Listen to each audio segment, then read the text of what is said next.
Muy buenos días, tengan todos. Es un gusto estar nuevamente con ustedes. Soy la nutrióloga Rebeca Camacho Trujillo, responsable de la dieta de los deportistas de equipo representativo de la UNAM y también académico de la UNAM desde hace 33 años. El tema de hoy, que es dieta para deportistas diabéticos, pues es un tema yo creo que muy importante, aunque debo confesar que en estos 33 años que tengo aquí trabajando en la universidad, nunca he tenido un deportista diabético como paciente aquí conmigo en el consultorio.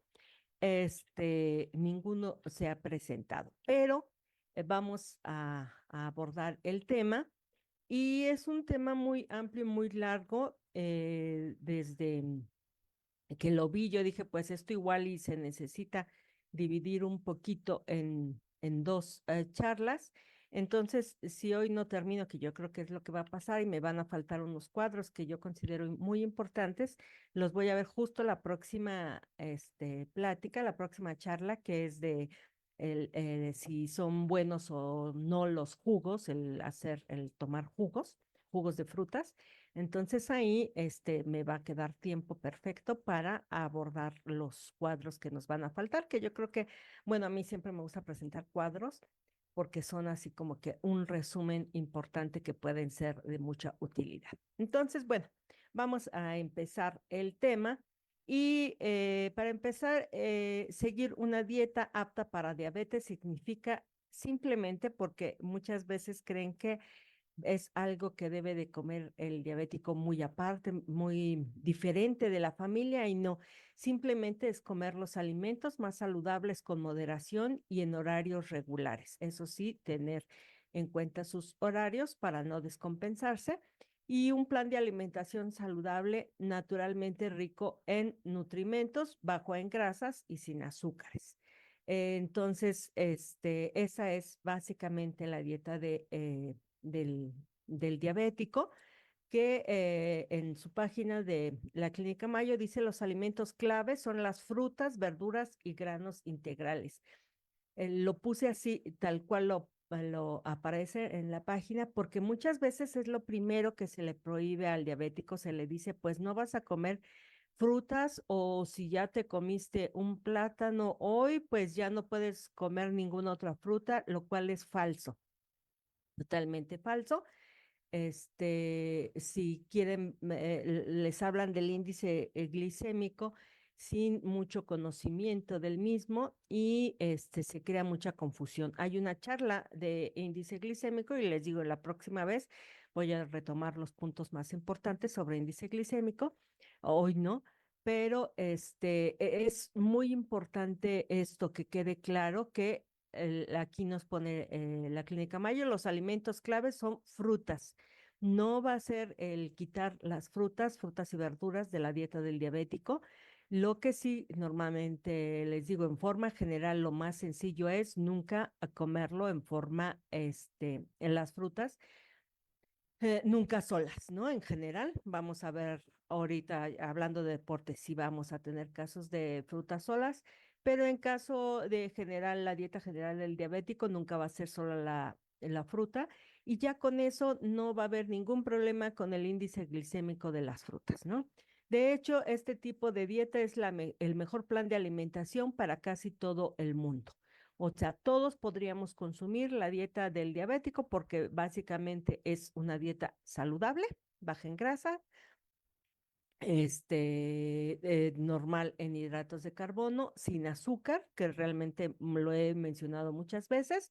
Todo lo que conocemos como azúcar, desde azúcar, mermelada, cajeta, chocolate en polvo, todo eso son sus cosas artificiales, desde el azúcar más refinado al piloncillo, todo es artificial, no está así en la naturaleza. Entonces, si no comemos nada de eso, no lo necesitamos para la vida, ni la miel, que en ese grupo es lo único natural no lo necesitamos para la vida y podríamos nunca comerlo, todo lo de azúcar, mermelada, cajeta, chocolate en polvo, y dulces obviamente, refrescos y no nos pasaría absolutamente nada. Entonces, es la dieta que puede seguir cualquier persona, la dieta saludable obviamente que puede seguir cualquier persona, esa es la dieta del diabético. El plan de dieta debe ayudar a controlar la concentración de azúcar en sangre, sobre todo controlar el peso, es muy importante, y los factores de riesgo de enfermedades cardíacas, que estos factores pues son la presión arterial alta, que hay, me parece una charla de hipertensión, o por lo menos si no, chequen la de sodio y ahí hablaremos de hipertensión, y la concentración elevada de grasas en la sangre, lo que llamamos dislipidemias, que ya sabemos que las grasas de la sangre pues son el colesterol y los triglicéridos, y más, cuando hacemos un perfil más detallado, pues son las lipoproteínas de alta densidad o las lipoproteínas de baja densidad.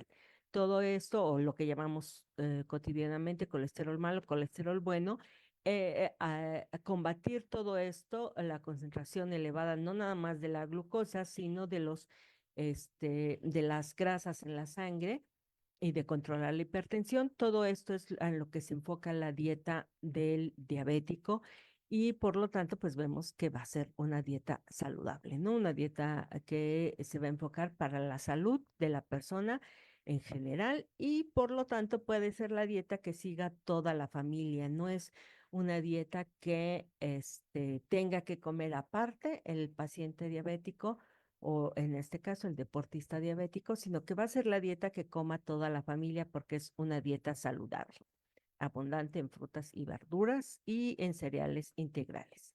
Bien, entonces vamos nada más a recordar, bueno, ¿qué sería la diabetes? La diabetes, podemos decir en forma simple que es cuando tenemos una concentración elevada de glucosa en sangre, y que esta concentración permanece elevada.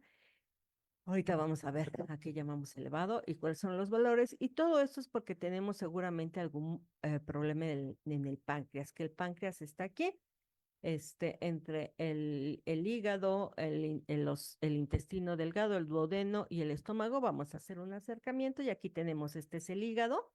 Aquí como en sombrita fantasma es la vesícula biliar, acá sería el estómago.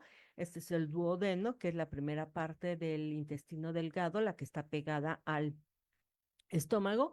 Y ahí encontramos al páncreas, que es el que está en amarillo. Y el páncreas es un órgano encargado de producir insulina. Y entonces la insulina, es una hormona que va a ser, en su función principal, sobre todo ahorita de lo que vamos a hablar de la diabetes, pues va a ser lograr que la glucosa que circule en la sangre después de que comemos los alimentos, los descomponemos y se eleva la concentración de glucosa en sangre, y la insulina va a hacer que esta glucosa pase de la sangre hacia las células para ser utilizada como fuente de energía. Esa va a ser la función principal. Y entonces vamos a tener dos tipos de diabetes. Bueno, hay otras, pero ahorita de lo que vamos a charlar es diabetes tipo 1 y diabetes tipo 2. Y la diabetes tipo 1 es la que se da, a que luego también le llaman diabetes juvenil, que se da en niños y en adolescentes, y que normalmente es un problema de que el cuerpo, es un problema autoinmune, donde el cuerpo va a atacar al páncreas, ¿no? O sea, hay ahí como que un pequeño descontrol en el sistema inmunitario, y empieza a atacar al páncreas, y entonces ya no va a producir suficiente insulina, y no va a poder el niño, porque se da más en niños y en adolescentes, no van a poder meter esa glucosa de la sangre hacia las células, y entonces pues les falta esa energía. Y lo que es la diabetes tipo 2, no hay este ataque del sistema inmune hacia el páncreas, pero sí se va a presentar problemas con la insulina. Igual puede haber resistencia a la insulina, o esta insulina no es suficiente. A veces el páncreas intenta trabajar más, producir más insulina, pero llega, digamos, un momento que llega a un agotamiento y no logra producir toda la insulina que se va a requerir. Entonces, así en grosso modo, pues es lo que vamos a tener entre diabetes, la diferencia entre diabetes tipo 1 y tipo 2.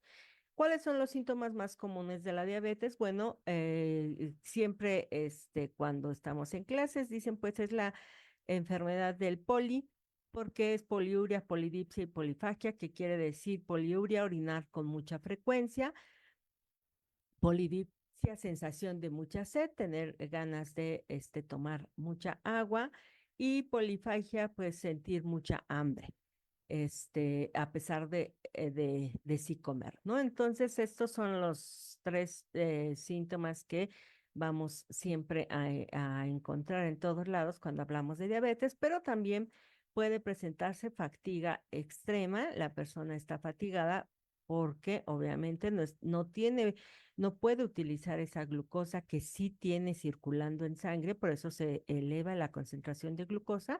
Sí circula ahí la glucosa, pero no la puede utilizar por la deficiencia de insulina, o porque hay poquita insulina, o porque no hay insulina, o porque esta insulina no es muy adecuada para hacer que entre la glucosa en sangre. Entonces, se puede presentar fatiga extrema, visión borrosa, cortes o moretones que tardan en sanar, pérdida de peso, aunque esté comiendo de más. Esto se da en diabetes tipo 1, y en diabetes tipo 2 se da, más que pérdida de peso, hormigueo, dolor o entumecimiento en las manos y en los pies.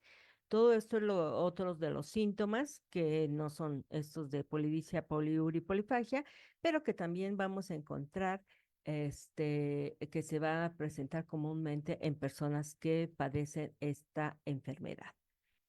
¿Cuál es el diagnóstico de la diabetes? Pues hay varias formas de diagnosticar la diabetes. Por lo general, cada método debe de repetirse en una segunda ocasión para decir si es diabetes, y todas son pruebas de sangre. Sí, qué horror, qué mello, porque todas son pruebas sanguíneas que le van a sacar a uno sangre. Si el médico determina que la concentración de glucosa en sangre es muy alta, o si la persona ya tiene los síntomas clásicos de estos que les acabo de mencionar de la diabetes, a lo mejor solo con la primer prueba ya se dice, pues sí, es diabetes, y no se tiene que repetir una segunda prueba. Pero en otros casos sí, ¿no? Entonces, ya sea que es muy alta, o que pues hay toda la sintomatología clásica relacionada con la diabetes. Entonces, la concentración de glucosa, recuerden que siempre que pongo estos corchetitos es concentración, y entonces en este caso es concentración de glucosa en sangre. Eso en ayunas, eso es lo que normalmente vamos a medir para saber si alguien tiene diabetes o no.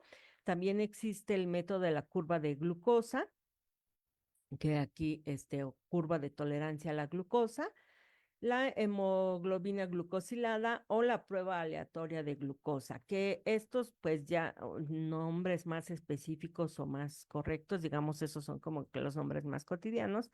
Podría ser glucosa plasmática en ayunas, que es obviamente el valor de glucosa en sangre en ayunas, prueba de tolerancia oral a la glucosa, la hemoglobina glucosilada, y prueba aleatoria, también llamada casual de glucosa. Entonces, la glucosa plasmática en ayunas esta prueba mide la concentración de glucosa, o lo que llamamos el azúcar de la sangre, en ayunas. Y ayunas significa que la persona no ha comido ni bebido ningún alimento salvo agua, si puede haber tomado agua, durante al menos 8 horas antes de la prueba. Y por eso es que tradicionalmente se realiza por las mañanas, porque pues ya tenemos el ayuno de toda la noche que no comimos, y entonces ahí ya tenemos un ayuno de 8 horas para poder realizar la prueba. Pero se podría realizar en otro momento donde la persona se hubiera aguantado 8 horas en comer, tomar agua si puede hacerlo, y ya podríamos ver el valor de la glucosa plasmática en ayunas. Y esto, resultado, el valor que nos dé, nos va a decir que es normal cuando la concentración de glucosa plasmática es menor a 100 miligramos sobre decilitro. Se considera prediabetes cuando hay de 100 miligramos a 125 miligramos sobre decilitro, y diabetes de 126 miligramos sobre decilitro o más. Todos estos valores son datos de la Asociación Americana de Diabetes, o sea, estadounidense de diabetes, y ahí los pueden consultar en la página, por eso les pongo, ya saben, siempre aquí las referencias. Bien, la prueba de tolerancia a la glucosa, o OGTT por sus siglas en inglés, se analiza la concentración de glucosa en sangre antes y 2 horas después de tomar una bebida dulce especial. Especial en el sentido de que ya se cuantificó, se sabe exactamente cuánta azúcar se le dio a la persona, y a veces se hacen tomas a los 15, a los 30, a los 60, sí, cada 15 minutos o cada 20 minutos, según la solicite el médico, se le puede tomar la glucosa, pero tomarla al principio y tomarla al final, después de 2 horas, de todas formas nos va a dar un valor de cuánto, o sea, los otros valores pues nos dicen realmente van a formar una curva, por eso le llamamos curva de glucosa, pero prueba de tolerancia puede ser simplemente al inicio y 2 horas después, y ahorita les voy a decir cuáles serían los valores normales. Y esta bebida dulce especial que se le da a la persona está cuantificada, y a veces creen que es muy, muy, muy, muy dulce, y que pudiera ser así tan dulce que es dañina, porque trae hasta la advertencia de que puede causar cierta náusea por lo dulce que es. Sin embargo, si analizamos el valor de cuánta azúcar tiene, es lo mismo casi que un refresco. Lo que pasa es que los refrescos pues traen tantos sabores, tan saborizantes, que no nos percatamos del dulzor tan grande que tienen. Y esta bebida, les digo, no tiene más azúcar que muchos refrescos. Bien, entonces esta prueba indica al médico la manera en que el cuerpo procesa el azúcar, y se considera normal cuando después de 2 horas la concentración de glucosa en sangre es menor a 140 miligramos sobre decilitro. Se considera prediabetes cuando la concentración de glucosa en sangre después de 2 horas de haber tomado la bebida es de 140 a 199 miligramos sobre decilitro. Y se considera diabetes cuando la glucosa es mayor a 200 miligramos sobre decilitro o más, ¿no? De 200 miligramos para arriba, pues ya se va a considerar diabetes. Entonces, esta es la prueba de que normalmente conocemos curva a la glucosa, pero que pues como ya no se hace tanto la curva, solo se toma al principio y al final, pues se llama prueba de tolerancia oral a la glucosa. Y la A1C, o hemoglobina glucosilada, que es la prueba A1C o HbA1c, que es hemoglobina glucosilada, mide la concentración de glucosa en sangre promedio, o estima la concentración de glucosa en sangre promedio durante los últimos 2 o 3 meses. Y que esa es una ventaja, porque en ocasiones podemos decir, bueno, pues mi glucosa en la mañana estaba en 96 y decimos, pues estoy muy bien, pero si hacemos la hemoglobina glucosilada, como esto nos va a dar una estimación de cómo se presentó la glucosa a lo largo de estos de 2 meses, pues es un valor más adecuado para decir cómo se comportó en los últimos 2 meses la concentración de glucosa en sangre. Y además, pues no es obligatorio que sea en ayunas, y tampoco se da una bebida dulce antes ni nada, simplemente se toma el valor de la hemoglobina glucosilada. Y esto se va a considerar que es normal cuando es menor a 5.7%, está en porcentajes, ahorita les explico por qué diabetes prediabetes, perdón, de entre 5.7 a 6.4%, y diabetes de 6.5% o más. Esto, la hemoglobina, si recuerdan, es bueno, esta hemoglobina glucosilada también se informa como glucosa media estimada, que se abrevia como EAG, que es similar a lo que se ve cuando se controla la glucosa en sangre en casa con un medidor, digamos, más continuo. Cuando medimos la glucosa en sangre por la mañana y ayunas, es probable que sea más baja que la glucosa promedio. Aquí está a qué se refiere y por qué la primer columna de hemoglobina glucosilada está en porcentaje, porque les comentaba que la hemoglobina es una proteína que tenemos en la sangre, que muchas veces le he mencionado, porque su función es transportar el oxígeno dentro de los eritrocitos en la sangre, transportarlo para que llegue el oxígeno a todos lados. Pero como esta hemoglobina está en la sangre, en términos muy simples, podemos decir que si hay glucosa en la sangre también, a veces la glucosa se le pega a la hemoglobina. Y entonces, si hay mucha glucosa en sangre, pues se le va a pegar a más moléculas de hemoglobina. Y si hay poca glucosa en sangre, se le va a pegar a menos moléculas de hemoglobina y por eso es el porcentaje. El 6% quiere decir que de la hemoglobina que circula, el 6% más o menos tiene moléculas pegadas de glucosa, ¿no? Entonces, esto nos va a estimar el 6% quiere decir, de hemoglobina glucosilada, quiere decir que el promedio de glucosa en sangre era de 126 o en milimoles 7. No menciono tanto lo de las milimoles porque aquí en México usamos sobre todo los miligramos sobre decilitro más, pero se usa también el valor de milimoles sobre litro. Pero aquí usamos más miligramos sobre decilitros, pero bueno, dejé la tabla completa. Entonces, esto quiere decir que si yo tengo un 6% de hemoglobina glucosilada, en promedio durante estos últimos 2 meses, el promedio de glucosa que yo tuve en sangre era de 126. Y si yo tengo 8.5 de hemoglobina glucosilada, en promedio mi glucosa estuvo en 197 todos los días, digamos, es un promedio. Y por eso, pues ya me dice que no estuvo tan bien el asunto porque estaba elevada.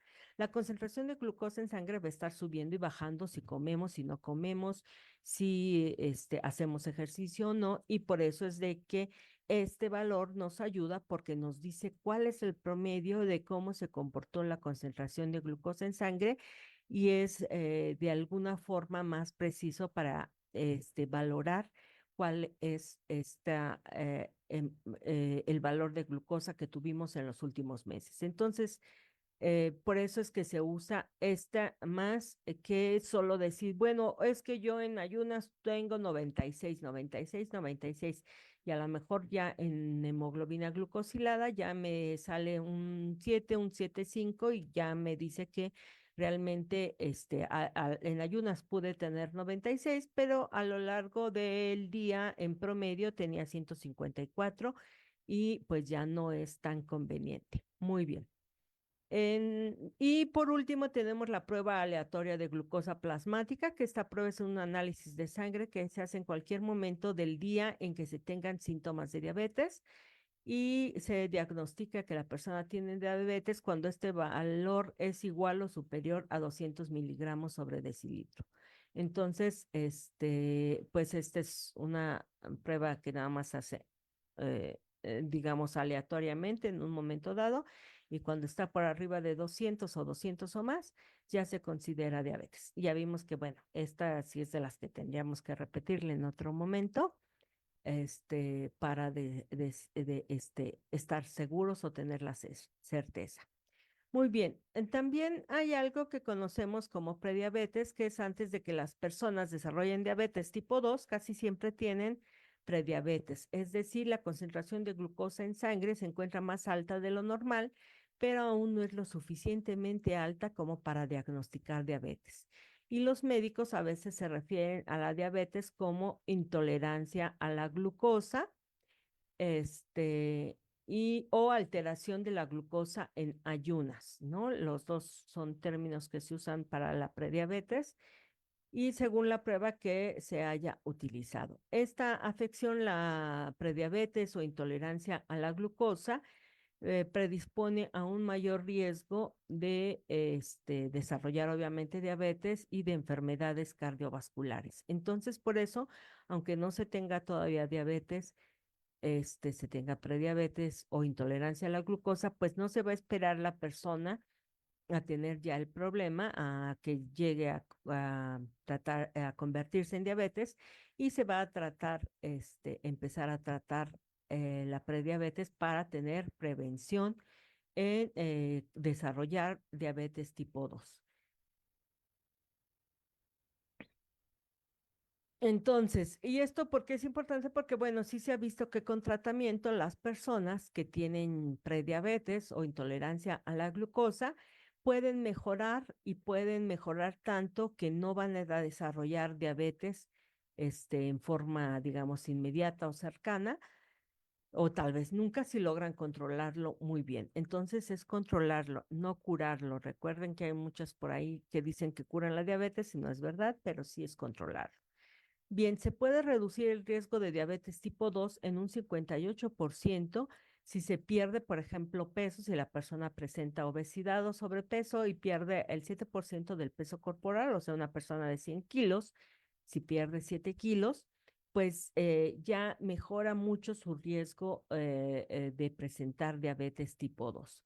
Y no es, o sea, no es necesario que digamos, es que tiene que ser a fuerzas el 7%, que diga, llegar al peso ideal, que llamamos ideal, que una forma de calcular el peso teórico, que es más correcto llamarlo, sería decir que el índice de masa corporal, que es la relación entre el peso y la estatura, que se calcula dividiendo el peso entre la estatura al cuadrado y que nos debe dar un valor de entre 18.5 y 24.9. Eso sería que el índice de masa corporal normal y nos indica que tenemos un peso saludable. Por arriba de 25 ya se considera sobrepeso y por arriba de 29.9, o sea, a partir de 30 ya se considera obesidad. Entonces, no es necesario llegar hasta a lo mejor una persona que ya tiene obesidad, llegar hasta por debajo de 25, sino mantenerse en un índice de 27 o algo así es suficiente para, y si mantiene la dieta saludable, obviamente, y se mantiene activo físicamente o activa físicamente, puede, de todas formas, disminuir en forma importante su riesgo de presentar diabetes. Y sobre todo también es el ejercicio. El ejercicio se puede reducir igualmente el 58% de presentar diabetes si la persona hace ejercicio, y no tiene que ser un deportista ni de alto rendimiento, sino que basta con hacer ejercicio moderadamente 30 minutos al día, 5 días de la semana. O sea, no es nada más el fin de semana hacer ejercicio hasta que me canse o ir a tener partidos de baloncesto o de fútbol el fin de semana o solo un día, sino que es hacer 30 minutos al día, 5 días de la semana, como una caminata ligera. Y eso va a ayudar a reducir también en forma importante el riesgo de presentar diabetes o de desarrollar diabetes tipo 2.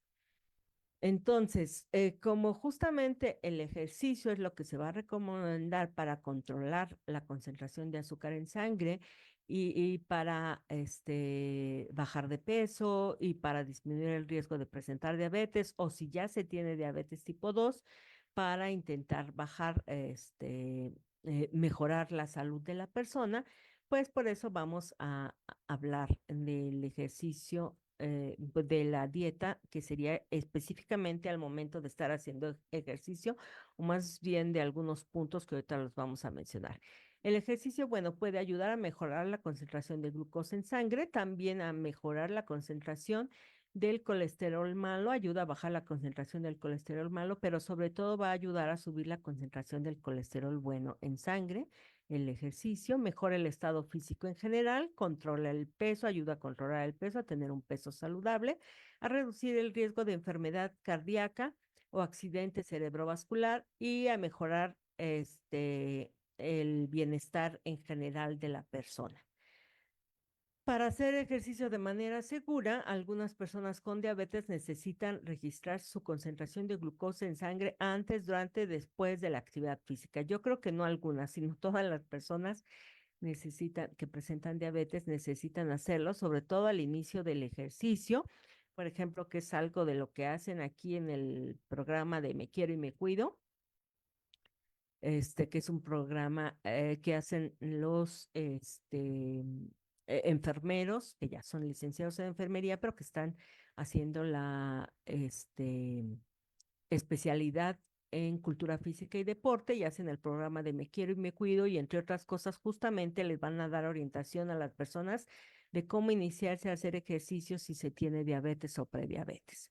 Bien, esto muestra cómo responde el cuerpo al ejercicio al estar tomando la concentración de glucosa en sangre antes, durante y después del ejercicio. Nos va a ayudar a ver qué va a pasar con nuestro ejercicio, porque decimos en general, bueno, va a bajar la concentración, pero no siempre va a bajar, porque también el organismo puede sacar después sus reservas de glucógeno. Entonces nos va a ayudar a estar viendo cómo se responde el cuerpo cuando se hace ejercicio en relación con la concentración de glucosa en sangre. Y además vamos a evitar los cambios de glucosa en sangre que son peligrosos, sobre todo cuando desciende mucho, que llamamos hipoglucemia, cuando desciende la concentración de glucosa en sangre.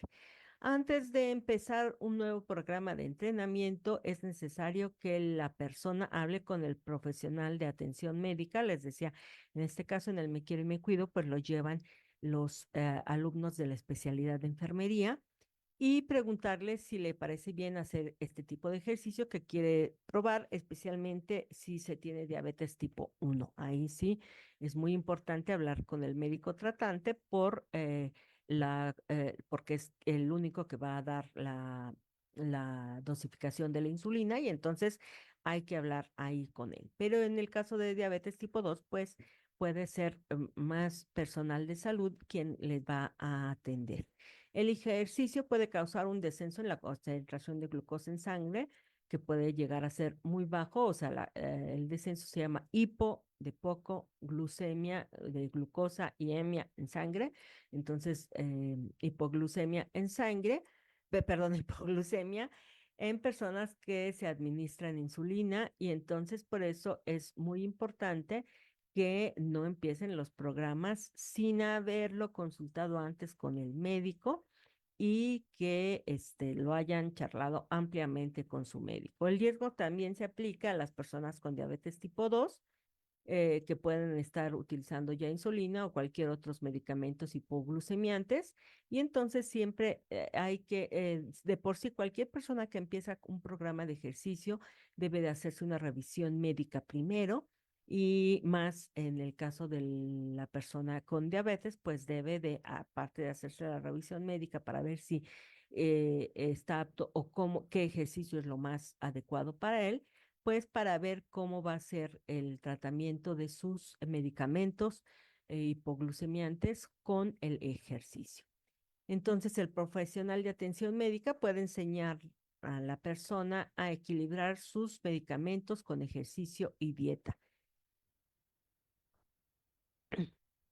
Y hay mucha información al respecto.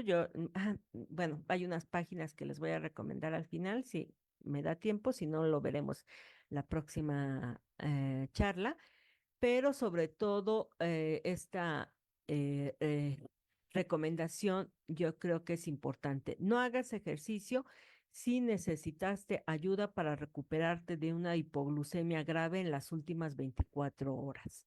Sí, entonces, si la persona sufrió una baja de glucosa, de la concentración de glucosa en sangre importante en las últimas 24 horas, debe de esperar un día más para empezar a hacer ejercicio. No puede hacer ejercicio después de esto. Entonces hay que esperar. Obviamente, seguramente lo atendió el médico o personal de salud lo vio y lo revisó y ya atendió esta hipoglucemia grave y entonces se tiene que esperar más de un día para poder empezar o retomar el ejercicio. Bien, entonces, ahí sí, obviamente con consejo del médico tratante. Pautas generales para la concentración de glucosa en sangre antes del ejercicio. ¿Qué es lo que va a pasar? Les decía, se tienen que medir antes, durante y después del ejercicio. Entonces, si la persona que padece diabetes tiene una concentración de glucosa en sangre menor a 90 miligramos sobre decilitro antes de hacer el ejercicio, puede estar muy baja y como el ejercicio tradicionalmente va a bajar, sobre todo al inicio, la concentración de glucosa en sangre, la persona antes de empezar a hacer el ejercicio debe de tomar un pequeño refrigerio que incluya de 15 a 30 gramos de hidratos de carbono. ¿Y qué es esto? Cuando el valor de glucosa es menor a 90 miligramos sobre decilitro, pues estos 15 a 30 gramos de hidratos de carbono los vamos a tener con un plátano. Un plátano nos da más o menos 24, en promedio, 24 gramos de hidratos de carbono, entonces es ideal. Siempre yo les digo, lo ideal, siempre que me preguntan antes de hacer ejercicio una persona con diabetes, pues es tener el plátano a la mano y comerlo, ¿no? Esto sería, bueno, ya nos ponen aquí en esta página de la Clínica Mayo, fruta, pero les digo, ya les doy el valor del plátano, o dicen, bueno, unas galletas, saladas, por ejemplo, o geles de glucosa.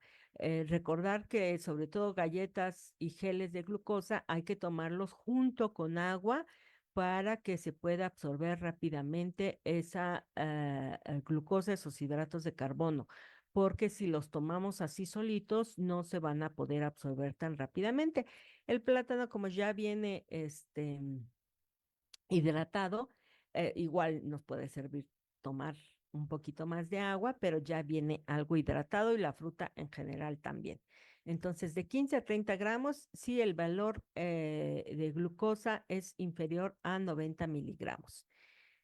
Y después de hacer ejercicio, hay que tomar otra vez la concentración de glucosa en sangre para saber si es aproximadamente de 90 miligramos, no estarla monitoreando.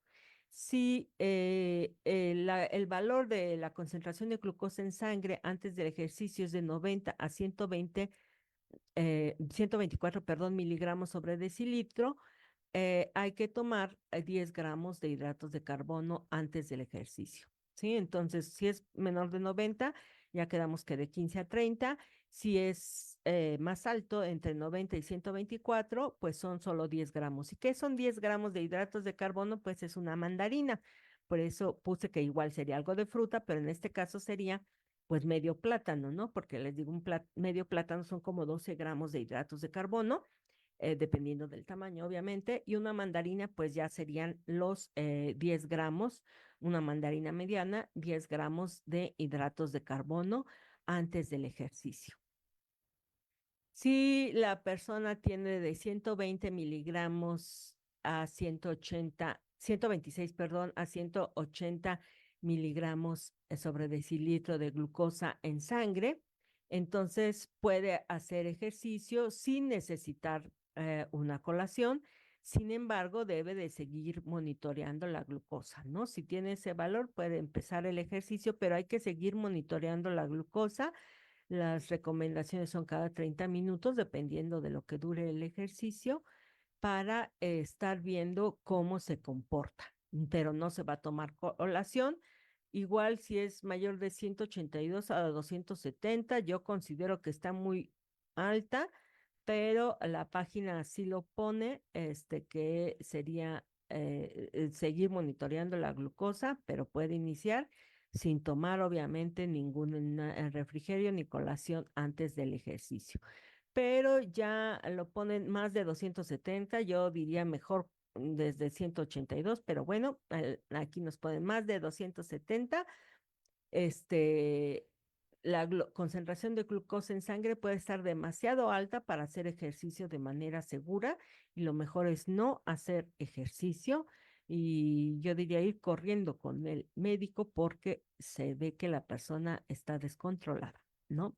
O sea, no está controlando adecuadamente su glucosa. Y en este caso, ya que dice que está a más de 270 miligramos sobre decilitro, hay que analizar la orina para buscar sustancias que se conocen como cetonas, estos cuerpos cetónicos se producen cuando se descompone la grasa para obtener energía, y la presencia de cetonas indica que el cuerpo no tiene suficiente insulina para controlar la concentración de glucosa en sangre. por eso pues no va a ser recomendable que la persona haga ejercicio, ¿sí? Entonces eso es muy importante.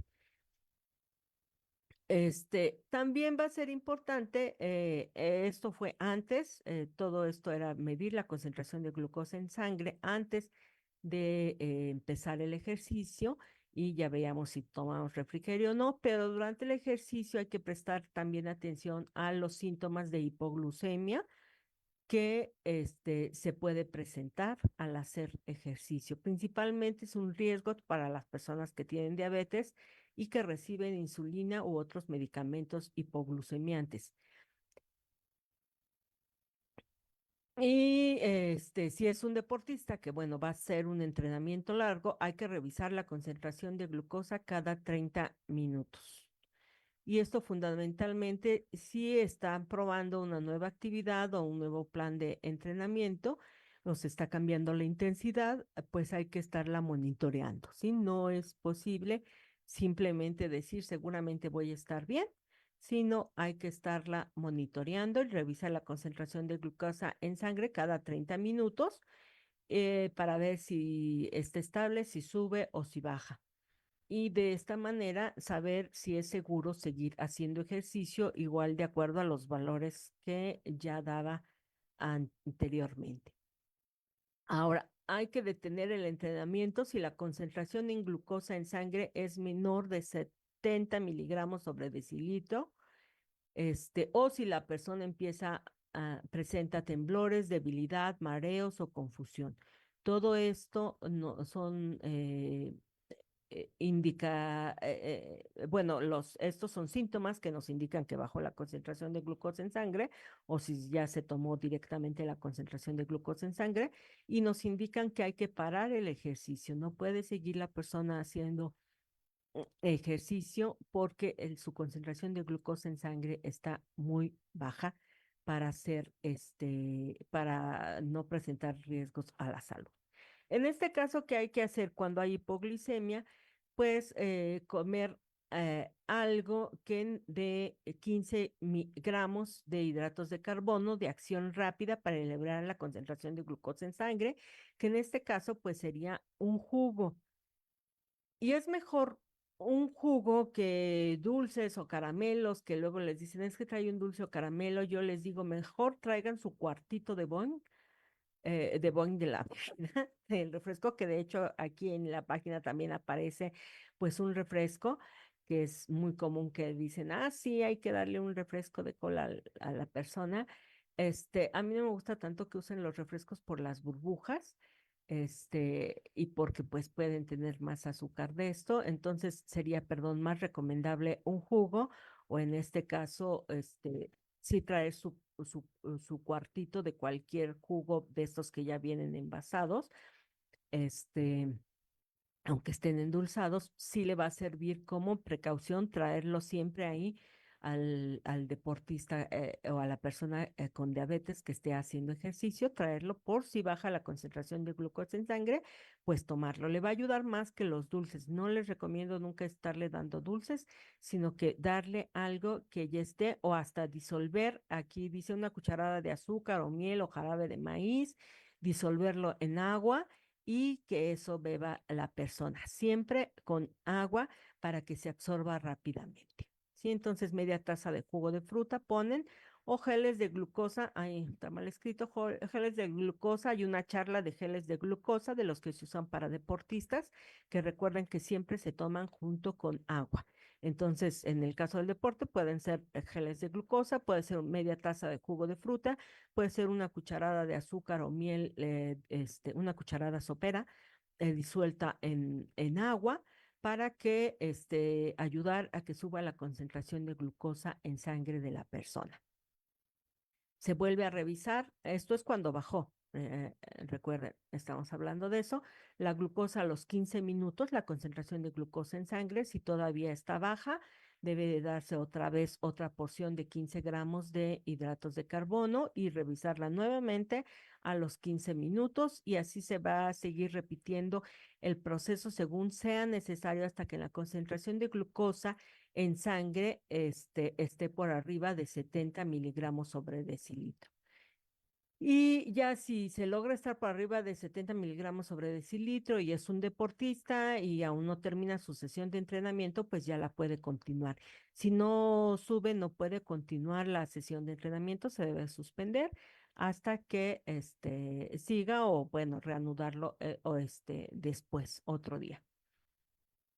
Y seguramente tenga que seguir comiendo más refrigerios. Les decía, por eso traer su cuartito de Boeing o de cualquier jugo de frutas que ya viene envasado, o también tener plátanos ahí a la mano siempre para rápidamente ayudar a que suba la concentración de glucosa en sangre. Entonces, después del ejercicio, hay que controlar la concentración de glucosa en sangre nuevamente.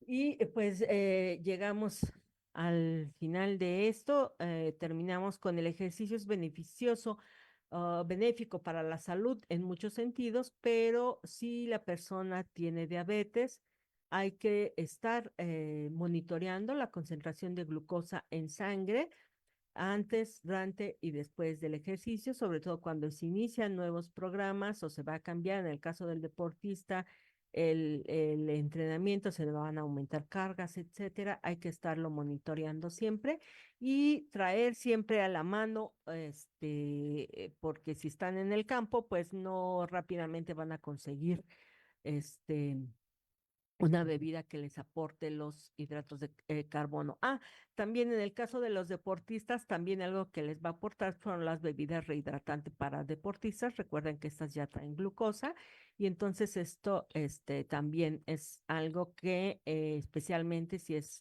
siempre que les digo para hidratarse, una persona que no es deportista puede, perdón, que es deportista puede no obligatoriamente tomar una bebida rehidratante para deportistas, puede hacerse agua de frutas, pero una persona que es diabética sí le conviene tenerlo por lo menos ahí también, que sería otra opción, tenerla siempre a la mano, una bebida rehidratante para deportistas de las que sí traen azúcar, para en caso de una hipoglucemia, pues tomar su bebida rehidratante que le ayude a subir la concentración de glucosa en sangre. Y pues esto continuará la próxima semana.